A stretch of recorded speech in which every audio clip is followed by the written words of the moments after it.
Concept হচ্ছে নিউরোহিউমারাল ট্রান্সপোর্টারের মধ্যে যে মেমব্রেন পোটেনশিয়াল থেকে একদম নর্মাল সময়, সেটা হচ্ছে রেস্টিং মেমব্রেন পোটেনশিয়াল, সেটা হচ্ছে -70 মিলিভোল্ট।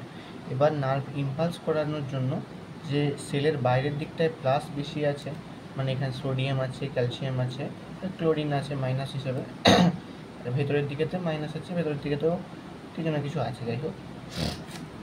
তো আমাদের চেঞ্জ করতে হবে হচ্ছে এই প্লাসটাকে মাইনাসে।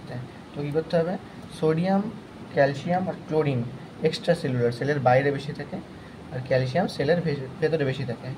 তো স্টিমুলি আসবে, স্টিমুলি হচ্ছে ইলেকট্রিক্যাল ডিস্টারবেন্স, একটা জাস্ট ছোট্ট একটা electrical stimuli that initiate the impulse generation and propagation.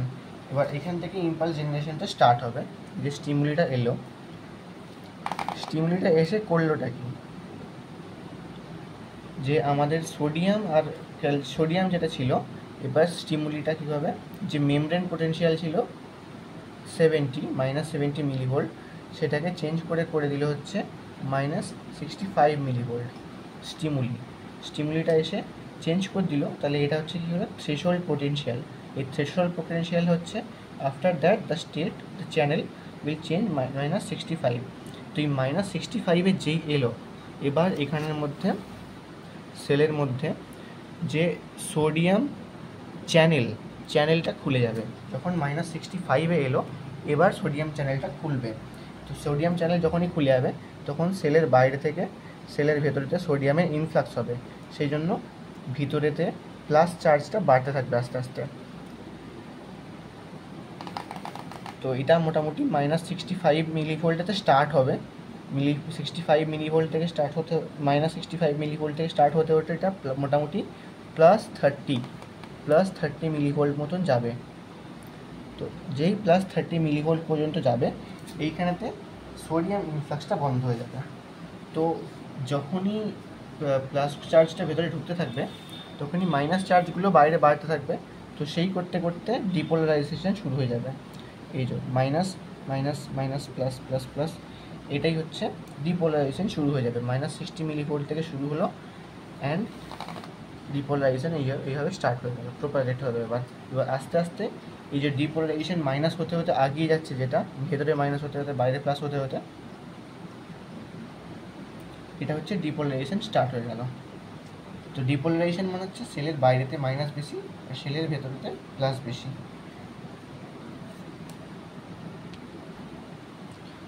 ওকে, তাহলে এখন আমাদের পোটেনশিয়াল হচ্ছে +30। তো +30 পর্যন্ত ডিপোলারাইজেশন শুরু হলো। তো এটা আমাদের কী হলো, ইম্পালসটা আগে যাচ্ছে। দেন আমাদের ইম্পালস তো আগিয়ে চলে গেল, কিন্তু সেলের যে এবার যেখানটা দিয়ে আগে গেল, সেই জায়গাটাকে তো আবার ঠিকঠাক করতে হবে, তাহলে পরে ইম্পালসটা জেনারেট হবে না। পরে ইম্পালসটা জেনারেট হওয়ার জন্য আমাদেরকে যেমন ছিল সেভাবে ফিরিয়ে আনতে হবে। তো যেমন ছিল সেটাকে ফিরিয়ে আনার জন্য আবার সেই টার্মটাকে বলা হচ্ছে ডিপোলারাইজেশন। আবার কী হবে, তখন হবে হচ্ছে সেলের বাইরেতে প্লাসটা বেশি হবে আর সেলের ভিতরেতে মাইনাসটা বেশি হবে। সেলের বাইরেতে প্লাসটা বেশি হওয়ার জন্য কী করতে পারি আমরা, সোডিয়াম যেটা তো ভেতরে ঢুকে গেছে সেটাকে বাইরে বের করতে পারি, এবং ভেতরে যে ক্যালসিয়ামটা আছে সেটাকে বাইরে বের করতে হবে।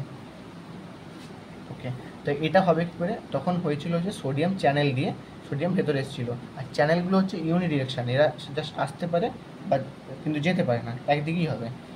তো এবার কী করব, এবার রিপোলারাইজেশন যে স্টার্ট হবে, আমাদেরকে প্লাস চার্জটা বাইরে বের করার জন্য এবার পটাশিয়াম চ্যানেল ওপেন হবে। এই যে আয়ন চ্যানেল, এবার পটাশিয়াম চ্যানেল এখান থেকে স্টার্ট হবে। তো পটাশিয়াম চ্যানেল খুলে গেল, তাহলে ভেতর থেকে ভেতরে যে প্লাস চার্জগুলো ছিল সেগুলো বাইরে বেরোতে আরম্ভ করলো, তাহলে বাইরেটা এবার পোটেনশিয়াল বাড়তে আরম্ভ করলো। এখন কিন্তু আর +30 নেই, এবার কমতে আরম্ভ করেছে আস্তে আস্তে, আবার যেমন কমছিল সেরকম কমতে আরম্ভ করেছে। কমতে কমতে কমতে কমতে আমাদের যেমন নর্মাল রেস্টিং মেমব্রেন পোটেনশিয়াল -70, সেই -70-তে আনতে হলো। কিন্তু যদি আমরা দেখি সেলের বাইরেতেও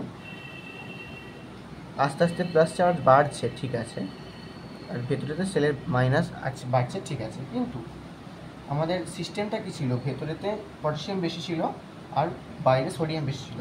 তো সেই সামঞ্জস্যটাকে বজায় করার জন্য এবার আসবে সোডিয়াম পটাশিয়াম পাম্প, ঠিক আছে। এখানে এটিপি ইউজ হবে, এটিপিএস পাম্প। ওটা জাস্ট নর্মাল চ্যানেল ছিল, ইনফ্লাক্স ছিল, সেই জন্য আমাদের কী বলবো ডেনসিটির জন্য এদিক ওদিক চলে এসেছে। কিন্তু এখন হচ্ছে পটাশিয়াম এটিপিএস ইউজ করে পটাশিয়াম পাম্প দিয়ে যে সোডিয়ামটা ভেতরে আছে সোডিয়ামটাকে বাইরে বের করতে হবে, অ্যান্ড যে পটাশিয়ামটা বাইরে আছে সেটাকে ভেতরে করতে হবে, যাতে সামঞ্জস্য বজায় হলে সেম হয়ে যায়।